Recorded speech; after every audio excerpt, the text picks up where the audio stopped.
Hello and welcome to Series 2, Easter Special. We have Morris the Connector here, again to talk about how he became the Connector and his story behind it and his journey.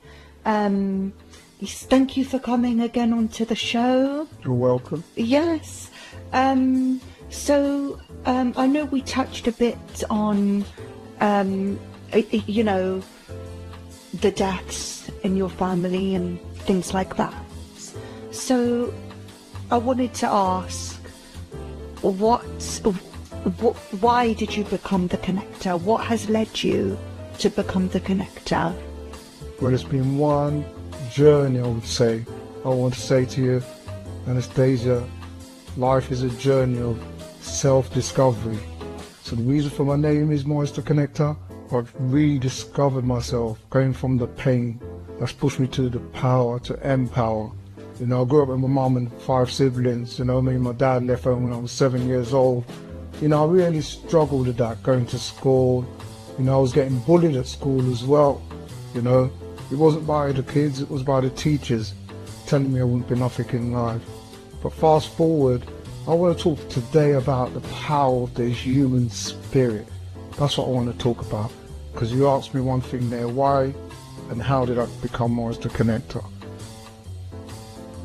The greatest thing that we can say we can become, it's not who we are, it's who we become. But I went from glory to wearing my crown of glory. And the first time I suffered a major death in my family was my brother. He was 19 years old and he was stabbed to death in London. My hero, my king, my protector. But fast forward, when he passed away, I suffered mentally with that. It could bring you up or it could bring you down. By the age of 15, I started selling drugs on the street, selling drugs. I've done that for 12 years, I would say, going in and out of prison. It didn't really stop me from doing what I was doing. My mindset was like, I didn't know what I wanted to be after leaving school. I didn't believe in myself, so after 12 years, it was the death of my son. He was 18 months old. He passed away at home in an accident. That made me look up and think to myself, Morris, what are you doing? What are you doing with your life? I must have hugged him over 10 or 15 times. Can you imagine that? And then hearing he's gone, looking in his grave and thinking to myself, you didn't even know this boy. I was seeking, I was finding. They say knock on the door shall be open, seek and you shall find. And I went to church. When I went to church and started to go to church, my mindset reset. I started to think different. I started to believe that there was a higher being, which is God. Everybody was singing and dancing in church. I used to be dancing in a nightclub. But here I was, thinking, I'm happy now, being in this place. But fast forward, after going through that, I started to work for the first time. Can you imagine? After selling drugs and things like that, I started to work and I started to feel good working. Started to... So, obviously you didn't just wake up one day and say, I'm going to be the Connector. No, I'm just leading to that. Oh, yeah, sorry. So Yes. I'm really just Yes. leading to that. It was a process. It's a process for every one of us. We have to take the baby step to get where we need to get to. And my steps was coming from that adversity with my brother to the death of my son. From my son, I started to connect with myself. I would say it was a mindset reset. My mindset reset. I started to come out of the darkness. I started to see the light. I started to think different. I would say we have to think different to become different. So I became a person of thinking I can do something. I can work now, because I never worked in my life. After 7 years, I was able to set up a chauffeur company that now drives Justin Bieber, Beyonce, A$AP Rocky, Rihanna. That's amazing. Yeah, doing all of that. I never believed I could become that person, but life is a journey of pain. But that pain will push you to your power. And after 12 years of doing that, the next death in my family was my sister, 2 kids, they got murdered. by the Father. You know, I was saying, why me, God? Why me? You know, because I was feeling so much pain. Why does it happen to us? Yeah, why does it have to happen to us? But now I know why. I know why, because we all have to go through pain. They say there's no test, then you have no testimony. I looked at my mess. I put a message from my mess, and I was able to transition that by believing in God. There was a reason for all this. And I started to work hard, just carried on working hard, and then the next death was my sister. She passed away in 2007. My mum passed away in 2010. My dad in 2011. My wife committed suicide in 2015 and lost another son in 2018. But I could sit here, and I can't go through everything, but one thing I could say, when I used to say why me, Anastasia, now I say try me, because I believe it had to be me, to find the real me inside of me, that spirit in me, that spirit that has made me become this person of power, to empower others, to show them that your pain is your gain. Like when I go to the gym, I go to the gym to build muscle. Life is about building muscle, going through it. Knowledge and wisdom, like Bruce Lee said, knowledge will give you power, character will give you respect by knowing who you are. I know who I am now, and that's why I call myself Morris the Connector, because I'm connecting to myself. I now go to schools, I have a charity, you know, I go around the world speaking my truth now, you know, and showing people that I ain't lucky. It's what I chose to do with that pain. And everyone that's listening today, I can say to you that you are a king, you are a queen. When you're born, we're dying. We're seeking to find ourselves. We're going to have to go through the pain to find that purpose. But we have to try and make the right choices. I made the right choices. 33 years I haven't drank alcohol or smoked marijuana. I chose to transition from that pain, to push myself through that, to become Morris the Connector, that's now connected to the source and sends out the right vibrations to get the energy back, to give back to everyone I speak to. So you wouldn't say you're like a motivational speaker then? It's more a connector is different. I would say, most people say, are you a motivational speaker? I said, no, I'm an inspirational speaker. I inspire people to get up. I don't motivate people and pump them up. I do in a way, but I inspire them with my story. I've written a book, it's called From Glory to Crown and Glory. Many things happened in that darkness that was gory. It's my crown and glory. I believe God chose me as a messenger. I took my mess, I took the message from my mess. I believe we all got messy. Yeah. But you are the pen and paper of your story. You could play the victim or the hero, Anastasia. But I'm the hero now. I go with my cape on, saving lives now around the world. I was in New York, New Jersey, Los Angeles, It's paid really, speaking. You know, it's very speaking inspiring what you do, and you talk with people all over the world. Well, that's my gift. You That's have my seminars purpose. as well. Yeah, I had a seminar in Atlanta in November. But that's my gift, that's my purpose. I found my gift. They say once your gift becomes you, it will bring you in front of great people. You had to go through all of that to realise your gift. To find myself, yeah. Yeah. And that's the power really of the human inspiring. spirit. That's the power of the human spirit. We all have a spirit, but we don't connect to it. I used to do, right? And be. Now I'm being the real me. And now I'm doing. You know, so the difference when I was a gangster, I was doing and being outside of me. Now Morris the Connector is connected inside of himself. They say once a man, twice a child.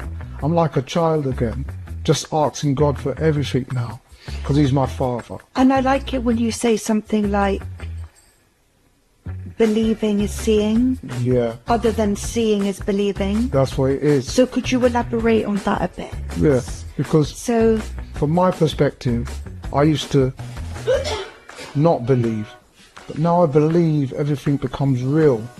So it's not seeing is believing, it's believing is seeing. Because if I believe why I had to go through this pain, I know my why now and my must. Your why is bigger than you, Anastasia. But why? Why is this happening to me? Many people don't know why things are happening, where they come from, what they're meant to do, or where they're going. But I know why, because I've now found my gift, found my purpose. You need to know your why. Yeah. You must. Like Muhammad Ali said, he said this quote, I love this quote. Yeah. He says, the service to others is the rent we pay for being in this world. It's very true. I'm it's serving. About the service. Yeah, I'm serving now with my love. And one of my favourite quotes is, I have all the ingredients now. Desire, dedication, determination. I stay persistent in anything I do to become who I need to become. If I was a cake, I would eat myself. I love myself so much. Because you see, love, Anastasia, real love, like Bob Marley said, one love. One love. There's only one love, not two love, three love. Somebody says they love you. One love. Yes. Takes you to the highest frequency. Because with love, there's no hate.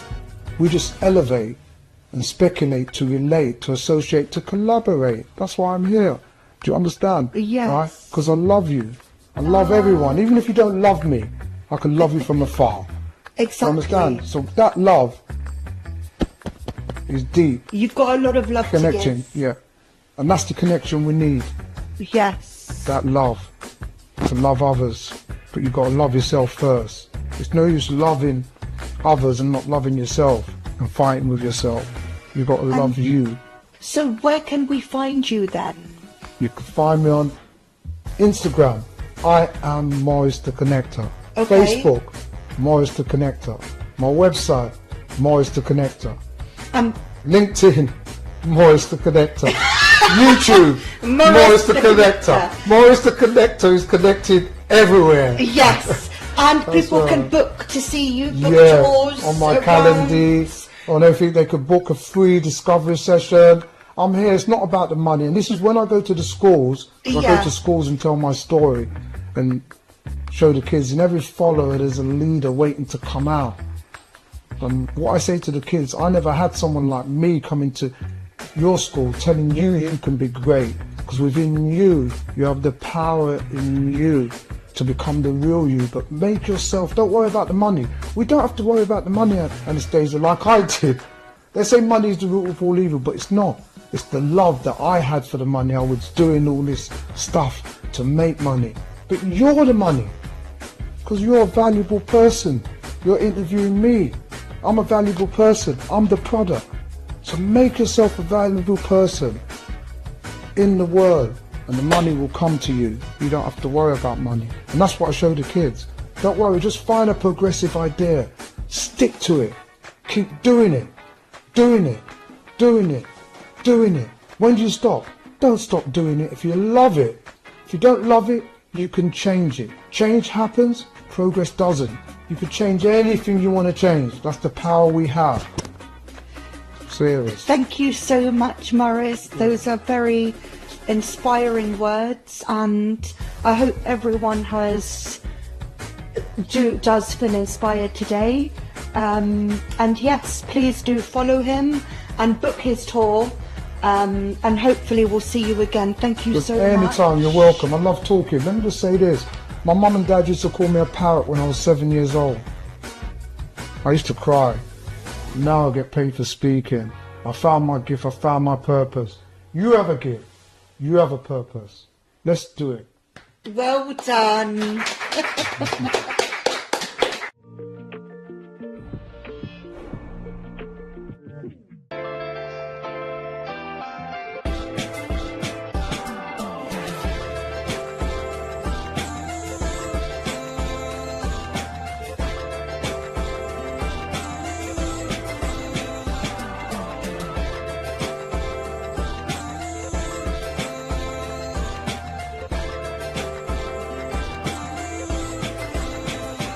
I'm Tiana, and this is Mind Over Matter. I'm here with Josiah, who's going to open you up about how he deals with autism. So, hi Giselle, how are you? I'm good. How are you? I'm good, thank you. So, what would you say is your biggest challenge when dealing with autism? Autism, my biggest challenge is behavioral problems. So, like learning to manage how I feel and also making friendships and relationships that last rather than relationships that don't last. So, with me, I struggled making relationships due to the way I behaved when I was growing up. I had a test at 14. They didn't find anything on me. They didn't find that I was autistic. So we do believe that there was a misdiagnosis. However, I was recently diagnosed in January with autism. And that clarified a few things that I was thinking about, why I behave the way I do, what I do, like behavioral patterns in, how I listen to music, things I'm focused on. We have a thing called hyperfixations where we're focused on things we like to, and we're very driven towards those things and making them happen. So, yeah. Okay, so obviously you've been diagnosed with autism. What would you say for the viewers who, haven't been diagnosed? Like how would they feel within themselves without having an actual diagnosis? They feel different from everyone. They can look at a crowd and think, I'm not like you, or I don't think how you guys think. And it's not necessarily in a disrespectful way, it's just you take one group and you take one person, but this person is just naturally thinking different than others. They behave different from others, and so they can see within their behavior patterns, and they can look online. Am I autistic? What are the signs of an autistic person? But a lot of it comes down to, how they behave and what their view of the world is. Okay. And I know you mentioned obviously like the fitting in and, it can, I can understand it's, probably hard, but how was it like going to school? Because obviously I know you said you were diagnosed around 14. How was it like going to school, or even now like as an adult in like the work world, the workforce? How was you finding it? Going to school is a very difficult one because I had friends at first, but I ended up losing a lot of friends over time. I didn't know the type of behaviors that I exude, only that they were rude behaviors. And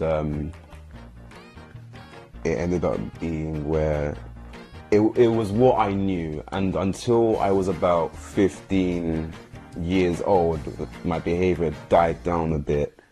And I started becoming more control of what I was doing, thinking of what I can do, what I want to do. And over time, when it comes to, being introduced to new things such as spirituality, being taught things, how to do certain things properly, more lovingly, how to treat people, it comes with change and good change. And regarding work, it can feel a bit daunting at first if you aren't the type of person to speak, or if you are very closed in on yourself. But it takes preparation and it takes a moment to kick back and think, what am I going to do today? How can I make this shift a good shift? What can I do? And doing just simple research, what to speak to people, what to say, and yeah. Okay, that's good. That thank you, honestly, for opening up with that. I appreciate that, and I'm sure the viewers appreciate that as well. So obviously, you hear a lot of like stigma around autism. Should I say, like everyone says, oh, if you're autistic, you're different, or if you have this, it's all, it's like everyone separates autism with normality, should I say. So how would you like advise others, or even how did you come about that realization yourself to be like, you know what, I'm not different? How did you come up like with that? Regarding difference, it's a case of not blending in with people. Whenever you're in a group and you think, can I be a part of this? Am I going to be part of this? Am I going to go forward with this? And it just depends on, you know, how that group is, how you are, how comfortable you are with that group, what you want out of it. Regarding the difference side of things, it's, you know, it's feeling away from the group, but also you tend to be curious about a lot of things. So when I started being on my autism journey, I looked up a question, and it was a weird question, and it was along the lines of, can autistic people do this? And it was a really weird question, because I'm like, we are people at the end of the day. I'm quite curious just to know what that question. Something along the lines of, can autistic people be intimate or something like that? I believe, from my memory, something along the lines of those. Not exactly that, but I just want to say, we are people, we have emotions. Although our brain structure is different from the vast majority, just because we think differently doesn't necessarily mean that we are wholly different. I got a body like you, I got eyes like you, I got a brain like you. Simply just put, my brain is different than yours. I like that. Honest, you know, that just listening to that is inspiring, and I hope that you guys are inspired by that as well. So, like, moving forward with it, because obviously it's you know, it's for life. Do you think that will this affect you, like, in the long run with anything? I know we spoke about being in like the work world. Like, how is it changing? Like, do you know what I mean? If you're going into this environment or changing, like, do you know what I mean? It comes down to whether there are barriers and whether you want to break down those barriers, because it's gotten to the point where people have told me, just because you're autistic doesn't mean you should make it your whole personality. It's a part of you, but it doesn't define you. What defines you is the people around you and your character. So for me, going forward, what I put my mind to, it's a case of, do I want to make it succeed for me, or do I want to put it to the side, or do I actually want to focus on it? I like that. That's really good that you think that way. I mean, I'm honestly in shock, because for me it's inspiring that obviously you're sitting here and you're talking about, you know, autism, and it's nice to hear your point of view from it. So, you know, just to wrap it up, what would you say to, you know, the viewers who might be like, probably doesn't have the diagnosis yet, but is feeling, you know, different, or maybe they do have the diagnosis but they don't know how to cope with it? Like, any short words to just give them? You can tell by who you gravitate towards, and if you feel different, there's no shame in that. Everyone's supposed to be different. Not everyone can be the same, and it's okay. Like, if you feel that, you know, if you feel that this way, understand what it is that you have, or you potentially may have, and go with it. Learn how you can make it, you know, I'd say learn how to dominate it in a way that you can succeed in what you do. Thank you so much. So I've been here with Josiah talking about autism, and thank you so much for sitting here and opening up. I've been Tiana, and thank you so much for watching. Stay tuned for the next episode of Mind Over Matter.